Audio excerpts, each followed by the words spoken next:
Well, hello, everybody. I'm Nathan. And I'm Matt. We are the co hosts of this podcast, What Remains.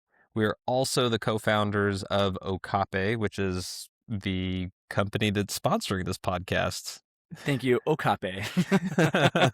Thanks, Matt. Yeah, thanks, Nathan. This is not an actual episode of What Remains. It's just like a trailer or a teaser, episode 0, if you will, just to give us a chance to introduce who Okape is and what the company is, and then talk a little bit about what Matt and I are doing this year. But the full episodes are going to be dropping here pretty soon. We are bringing on special guests that have done some pretty incredible things through physical pursuits, and also just sharing their life stories that are meant to inspire you, meant to motivate you, and just be along within the journey. All right, so who's our first special guest for episode 1? Ooh, do we want to tell everybody this? I think so. I think they're ready for it. I got the drum roll, and here goes. It's us. It was so good. We are so awesome. So I interviewed Nathan and Nathan interviewed me. We asked the real questions. We got real. You actually did get pretty real. I did. I know. Share some stuff. But for today, let's start with just overall, let's do a brief introduction of Okape, just so people know the presenting sponsor, which happens to also be our company. So, Okape, an apparel company. What is it? Is it an apparel company or is it something more? Okape. Okape. So Okape first, let's just talk about the word real briefly. Matt and I actually met when we were living down in South America in Paraguay. Okape is a Guarani word, which is a native language down there, and it means outside. I've personally always been obsessed with the word. It's 5 letters. It sounds cool. It means outside. And part of what we're working with in Okape is we're all about this idea that movement creates the space for personal reckoning and getting to uncover aspects of yourself that you otherwise wouldn't be able to uncover. One of our favorite sayings is that the pursuit is external, but the breakthrough is internal. You know, it's so amazing about Okape. I feel like it's like every time I say it, you get like those chills, like Mufasa. Ooh. Say it again. Okape. Okape. Ooh. Is Every time. When you go through those physical pursuits and like push past those limits, you do meet someone of like some part of yourself that you can only meet by doing that. And so we're really excited about being there for everybody's physical pursuits and encouraging, motivating, inspiring, or just being a witness of it. Right. That's really what we're here for. But in the end, we want to build a company out of it. And so we decided to be an apparel company, but with a twist that, works as a metaphor for your actual pursuit. It's very simple. Okape is not just simply bought, it's earned. There are gates that you have to go through before you can unlock the ability to purchase Okape apparel. And really, there's just 2 gates. Very simple. It's either through making a commitment or committing to a pursuit. And the other one is actually accomplishing or breaking through or doing something that meant something to you and required something of you, demanded something of you.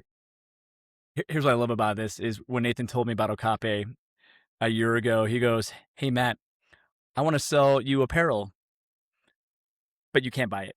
I was like, I'm in. That sounds amazing. Just to be real, we know a t-shirt is not going to change you, right? But it can be a witness. It could be a mark of a vow. It could be something to strive for. It could be a reminder to help you remember who you are, either when you made the commitment or when you made the breakthrough. And really, we just want it to be a witness for all the amazing things that you're doing as you are looking to become that person that you've always wanted to meet. If you look at it from just a material perspective, it is just another piece of clothing, except what you give meaning to, right? I know that it's like with the Batman study with kids, that when they pretend they're their superhero, they actually are more brave, more courageous. And we now as adults can wear Okape and find that courage to do something hard when we put it on. So it's our own little superhero. Yeah. And it's not, the brand is not the superhero, right? It's not even putting on the Okape brand that makes you the superhero.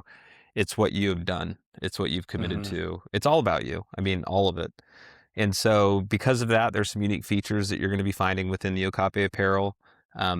First off, there is deep hidden meaning and symbolism in all aspects of it, the colors, the cuts. But there's also, we're going to be using the inside of the shirts or hoodies or jackets or hats or whatever to convey some of that meaning as well. Because when you go through that physical pursuit and you push outside your limits and your comfort zone, there are things that you're going to uncover that only you are going to be able to see and recognize, and that you can only appreciate. And so we want to mirror that in the apparel. So there are going to Mm-hmm. be things in the apparel that only you are going to see and appreciate, unless, of course, you choose to share that with someone. Because the change is internal. That's the thing about all of this. Another aspect that's going to be extraordinarily unique with everything that we build is there's going to be personalization aspects. We are using this thing called the bib. It's going to allow everybody to take their own piece of Okape clothing and make it your own for real. So we're really excited to be able to drop what that's going to look like. Once again, is you have this design on the inside that's meaningful to you because it's going to represent the change you're going through. But then you get that little extra piece of personalization where it's just that reminder of what you're pursuing or what you accomplished. And I mean, that's a nugget there. You're going to be able to use it in different ways. You might want to say why you're doing something, or you might have a little bit more detail of what you actually accomplished or whatever, but it's going to be really cool. We're excited to show it to you. Just to be clear, we don't have anything to sell yet. We're in the design and production process as we speak, but we'll keep you updated as we go. But in the end, what Okape is about, it's never about the apparel. It will never be about the apparel. It's all about your own journey. It's your own path. It's you kind of uncovering that person that you've always wanted to meet.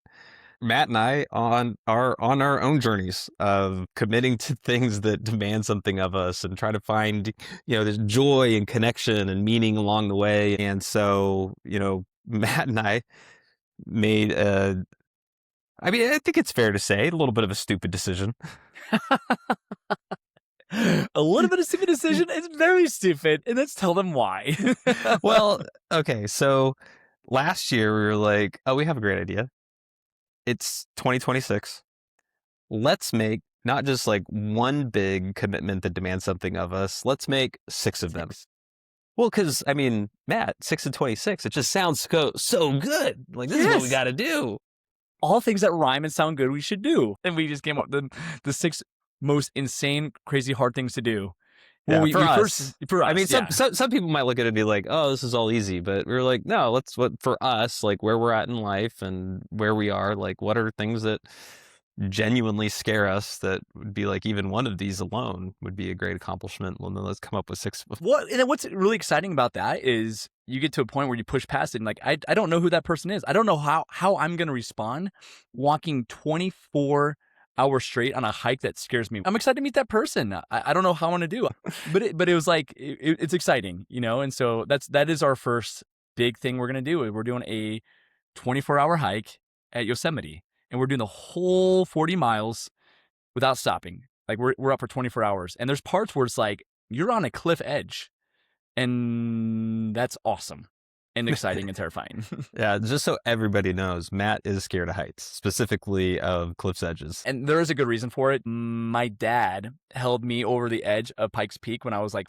5 or 6 years old, just to like give me a better view, and held onto my belt and my shirt and just held me over the edge. Like horizontally, and did it with the same thing with my sister. So we both have this like crazy fear of heights when it comes to just that specific cliff edges. I can go rock climbing, no biggie. I can like be up on a roller coaster, airplane, whatever, but just like cliff edge. On this one, we're excited. A great friend, Aaron Coleman, will be joining us as well. We're going to have him as a guest on What Remains so that you can get to know him. Matt shared a little bit kind of what scares him about this one. For me, I have done a 24-hour effort before, but not in this unsupported way. So the one when I did a 24-hour effort, there was a lot of aid stations. There was a lot of help, like meals were being cooked. So that made it way more accessible. This one, it's self-supported. It's just going to be the three of us. We will be alone on the trail, and we just have to figure out how to make it work. Was that 29029 for you? Yeah, it was 29029. The other piece, I've never covered 40 miles in one go. This one, it's definitely it's gonna take me to places I haven't been before. The more you talk about it, the more I'm like regretting why we did sign up for this. Okay, so let's just talk just a brief moment. We're publicly saying these commitments. Well, yeah, we can't back out. We're doing it. I'm just And saying so I'm nervous. that's one of the things is like when you make public declarations, when you make these vows, it increases the probability that you're at least going to go for it. And you better believe we're going to go for it. I'm glad we're doing a loop. It's The only way through is through. It is. Yeah. Whew. I haven't really thought this through all the way. So All right. that's our That's first the one. first one. It's in July, so like mid-July. Okay, so 6 weeks. Is when we're doing is when we'll be doing that one. That's coming up quick. Then in August, Matt and I got a group of friends together, so that we didn't have to do it alone. But we are going to go to the top of Mount Elbert, which is the highest peak in Colorado. It's one of the 14ers, as they call it, and going to get to the top of that. We found a nice loop for that as well. So Matt, for that one, what scares you? Heights again. Well, I don't think I've ever been higher than like 11,000. Maybe Mount Timpanogos is, I think, is the highest hike I've ever hiked as an adult. Right? I don't remember what we did younger. Yeah. So this is going to be at least 2,000 feet higher. How's the air up there? Like, can you breathe at 14,000? I have no idea. Yeah, you can breathe. Are we in the death zone? It's definitely not in the death zone. Okay, we don't need to carry up oxygen or anything like that. Okay. But I was actually talking to a friend of mine, who he said last time he tried to do a 14er, he got to 12 and completely out of breath, started having a little bit of a panic attack, couldn't breathe and stopped. So it's not given. Wow. You're like, new fear unlocked. Wait. Let's stop recording the episode. Ignorance is bliss. I was a lot happier before this conversation. So a lot more motivated too. Yeah. For me, I'm super excited about this one. It's been many, many years since I've climbed over 14,000 feet. I've only done it once. It was down in Ecuador. It was with my brother-in-law, Steven. Had a great hike. I did get altitude sickness though. So when I got to the top, I felt nauseous, and it just didn't click that it was altitude sickness. So I was laying down and I was like, oh, maybe I'll feel better. For any of you know that know anything about altitude sickness, the only way to really feel better is to go down again. And so I was doing like the worst thing you could possibly do, which is stay at the top of the mountain with altitude sickness, feeling sick, and just trying to feel better. Like it's not going to work. But it was crazy, man. Like I dropped like a couple hundred feet and boom, I felt better right away. But the other thing that's going to be really fun with this is the group that we're taking up. So the large majority of the group that we're taking up, Matt being one of them, is this will be their first time doing it. So I love it. I love being a witness when people do these things, these hard things for the first time. It fills my soul. It just makes me so happy. So that's the thing I'm looking forward to the most. Again, have a great friend that's going to be joining us. He and I are going to be kind of guiding the climb. His name is Joseph Cabrera. He also is going to be a guest on this podcast, so you'll get to know a little bit about his story and his background before you meet him as we share our journey going up Mount Elbert. All right, so 2 down. That one's in August. What are we doing in September? It's going to be a busy September. September, man alive. So one, we're going to do a Hyrox on like the third week of September. I started looking at it because I didn't know what it was. And he's like, we're doing Hyrox. I was like, yeah, okay. Well, then like he said yes. He said yes before he even knew what it was. Well, it just sounded cool. It's like 6 and 26 Hyrox. I was like, yeah, we're going to do something cool. And so like looking at it, but yeah, you're like doing all these crazy like stations where you're pulling a sled or pushing a sled. And then after you complete the station as fast as you can, you run like 400 to 800 meters, and then you do the next one. There's like 10 or 12 stations. Yeah, so there's 10 stations. 10 You run, stations. Okay. yeah, and you run between each one of them. It's supposed to be like a standardized test of fitness, and then it's like, how fast can I finish it? It's going to be a challenge. We're going there. We're doing it together. We're going there to have fun, just to push ourselves, try something new. There's something about trying something new, doing things a little bit unknown, that help, again, to uncover a little bit of who you are. Which that in itself is like, ooh, okay, like that's hard, right? Like you're gonna take a weekend to recover.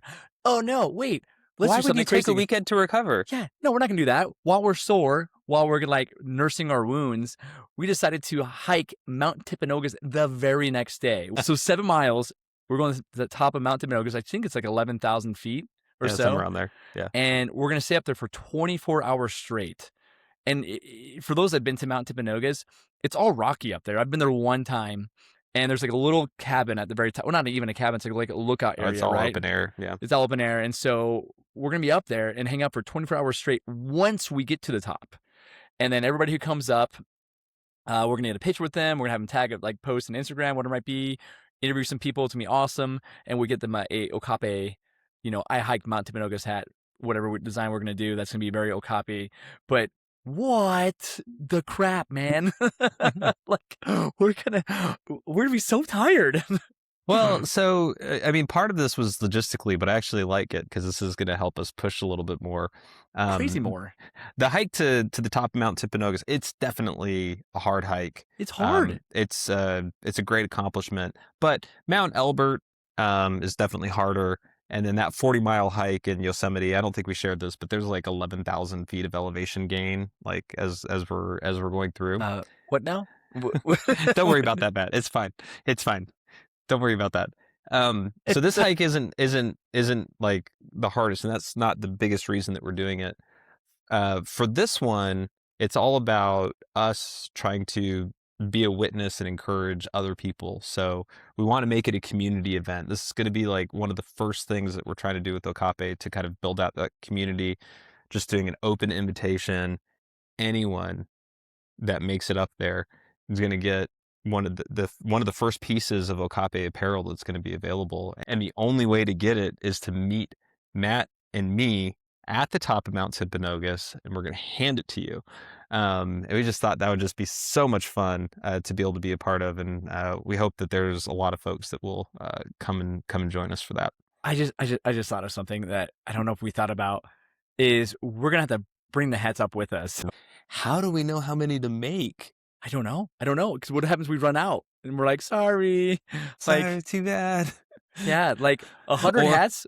Well, so I could just imagine we're like, dude, we need to take 200, and then we have like, I don't know how many pounds of hats on our back trying to get to the top of Mount Timpanogos, and like 3 people show up. We're like, now what do we do with all the rest of these hats?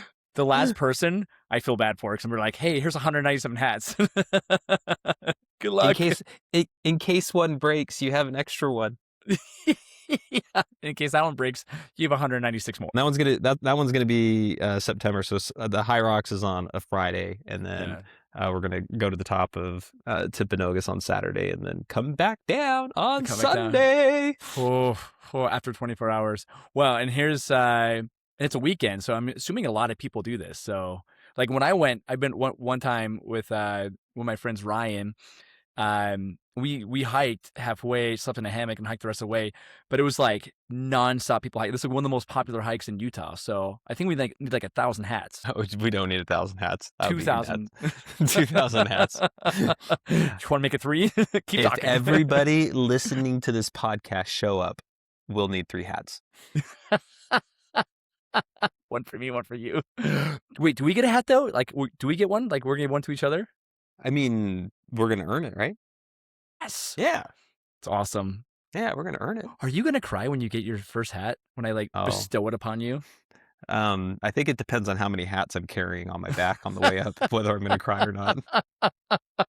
It's a fair point. So that's number 4. So we had 2 left.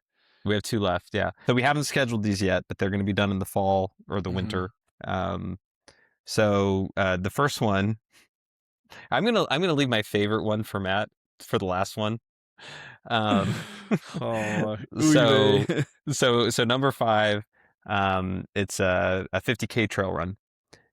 So we're gonna find an official event.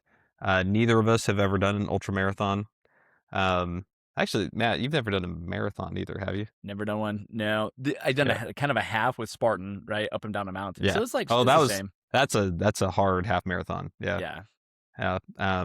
Because one, you had obstacles. We covered a half marathon, and then net, I think elevation gain was like 5,000 feet. that was That was crazy. crazy. Yeah, That was hard.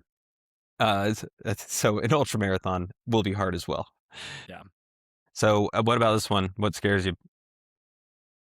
I think just the distance, like time under distance, like you're running for 50K. That's just hard, you know. I think it's like you don't know if your body can handle it, right? So we're gonna start training for it quite a bit, but I think that's what scares you. There's nothing I think like physically in terms of like the mountains. Maybe the animals scare me a little bit. Yeah. So, like a coyote's gonna see me running and be like, or And like then vultures decide to circling join me. you, and Yeah. then take your Achilles out. Oh, right. Yeah. I think more like if injury scares me, like something happens when you're like, you can't finish. Like that scares me. For me, this is a little bit different. Obviously, the 40-mile hike in Yosemite is a lot longer, um, both mileage wise as well as time wise. But with the hike, we're not trying to get done as fast as we can or anything like that. With the ultra, I'm not going to say we're necessarily going to run the whole thing because any of you that are trail runners and do ultras know that, as you're going uphill and stuff like that, it's actually way more efficient to just walk. But the idea is to move as quickly as you can through the course. And you are with other people and you're timed. So figuring out that balance between being prepared, pushing ourselves physically, and the other thing that anyone knows that have done these types of endurance events, there's going to be at least one place where everything in your mind and in your body is telling you that you need to quit. And getting to that spot, for me, is always uh, enlightening. So you're telling me it's not a matter of if it's going to happen, but when it's going to happen. 100%. Don't like it. I don't like that. I don't see. Okay, now new fear unlocked. Thank you again. You're welcome. Huh. I always get like an animal's gonna eat me kind of answers, and you're like, you're going to find this moment about halfway through, if not longer, where every cell in your body is telling you to quit because you're screaming in such excruciating pain that your body cannot take another step forward. I'm excited for that moment. I'm like, what the heck, man? The really Gosh. big excruciating pain ones are like more the 100-milers. Oh, I mean, I have never done a 100-miler. Like I said, 26.2 is the farthest I've ever gone. So the 40-mile hike is going to be a big one for me. But the stories that you hear, and actually one of our guests is going to share some of her story on when she completed a 100-miler. oh Um, yeah. that's When she something was in else, man. Mexico, Yeah, that was a crazy story. that was an awesome story. So, gosh. So Oh, Matt, oh. what's the last one? Like how when you watch American Idol, you see people sing and they're like so bad and you're like, come on, they have to know like how bad they are at singing, right? Like there's no way, like it's got to be a joke. They're like, say can you sing? Whatever. Could we get a little bit more? I got some. I'll pull some Christina Aguilera here. Come on over, baby. Um, Beautiful, beautiful. thank The you. people want to hear more, but not right Oh, there'll be a karaoke in the Okapi party that you guys are all welcome to. now. So, anyways, going back to it, American Idol. You're watching people who suck at singing. You're like, they have to know. Well, Nathan's like, hey, let's go to Barton Springs and let's swim a little bit. Let's practice getting ready for our next big 6 and 26 and our very last one, which is a 2-mile open swim. I was like, ugh, I'm a great swimmer. I got this. Like, Yeah, he literally said that. I was like, when we were talking about the 6 and 26, I was like, hey, an endurance swim would be something that'd be great. That the longest I've mhm. ever swam is a mile. Doing a 2-mile open water swim, like that'd be a big thing. Like, would you feel comfortable going after something like that? And And Matt I was just said, like, of course. absolutely. Oh my gosh. I'm like, Yeah, is that even a no problem. challenge? Like, I'm great at easy. swimming. Oh, like I'm a phenomenal swimmer. And so we go there, and like Nathan's like, all right, hey, let's do a little. We go to Barton Springs. And he's like, hey, let's go ahead and do a little like competition, because everything we do is competition, right? If we're gonna run, we're gonna see who's running faster. Like that's just what we do. Like we've ever done that ever since we were in South America together. So we're like, all right, let's go to that wall and back and time ourselves. I was like, I want to kill him. I start swimming, and I'm like cruising up there. I'm like, yeah, I feel awesome.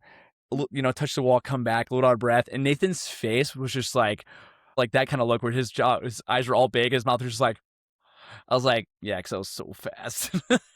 Wait, there it is. There's his face. There's his face. That's it right there. And he's like, do you know how to swim? Just his first comment. I was like, what do you mean? You're like, do you know how to swim? I was like, have you ever learned? I was like, what the heck are you talking about, man? What are you talking about? Did you not see me? I'm awesome. And he's just like, then all of a sudden he starts talking more about it. I was like, what do you mean? You're like, your form is terrible. Your head's out of the water the whole time, and you look like you're drowning. I was like, oh no. And you're severely out of breath. I was like, I would like to say, like, for the record, I was way nicer than this.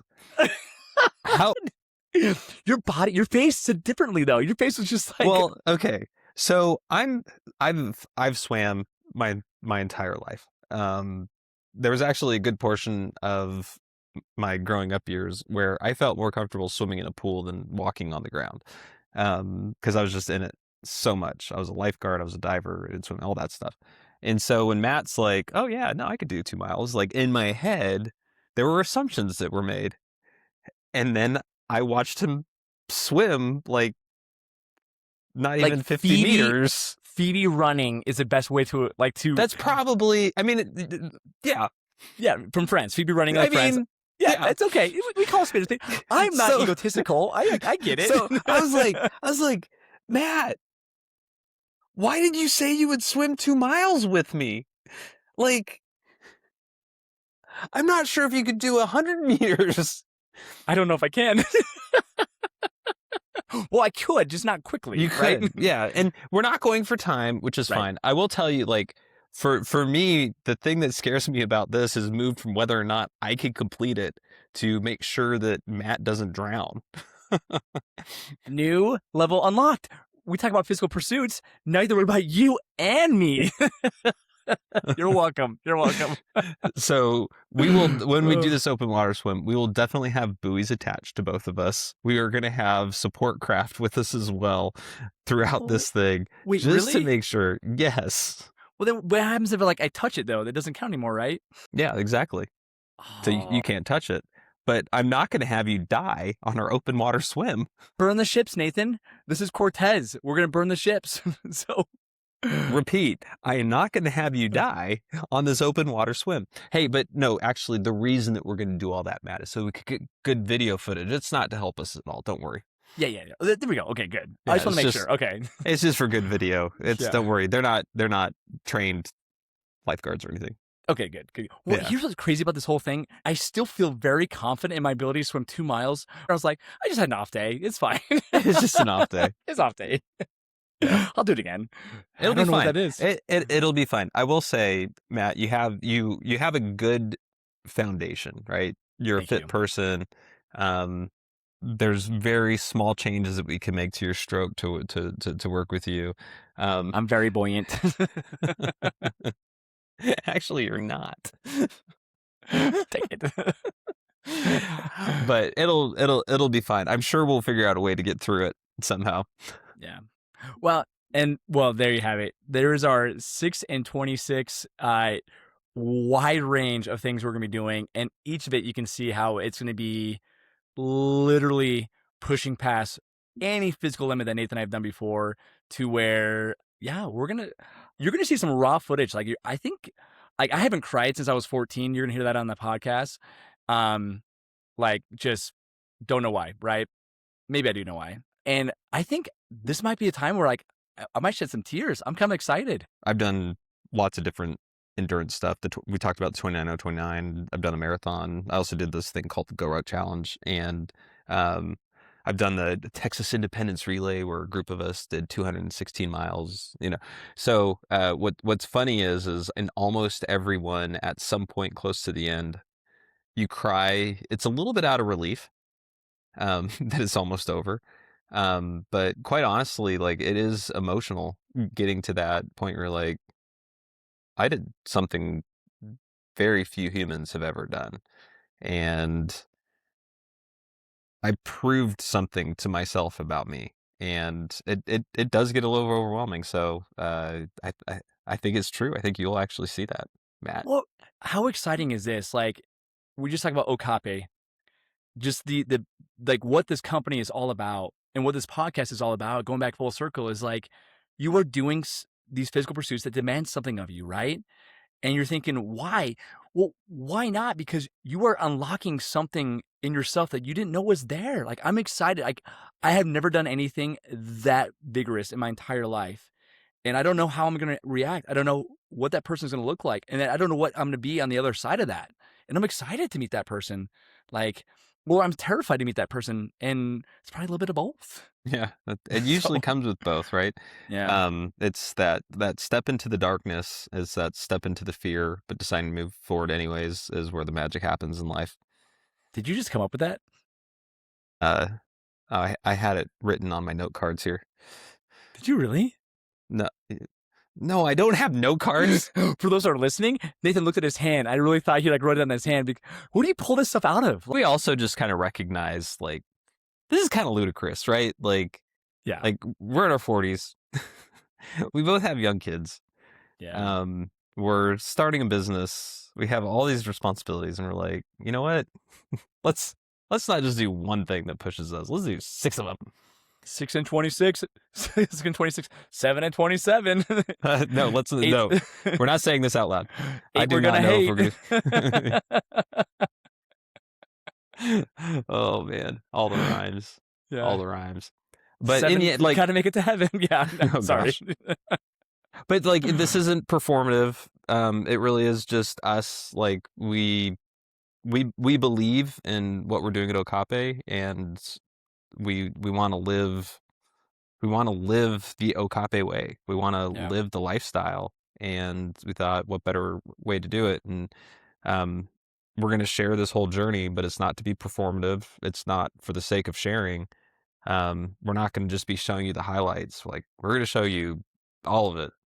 Like the ridiculousness of it, those breakthroughs when they come, um, failures that happen, uh, not preparing enough or doing the training and then having to figure out how to get back on the horse and do it again. Like you're gonna see it all.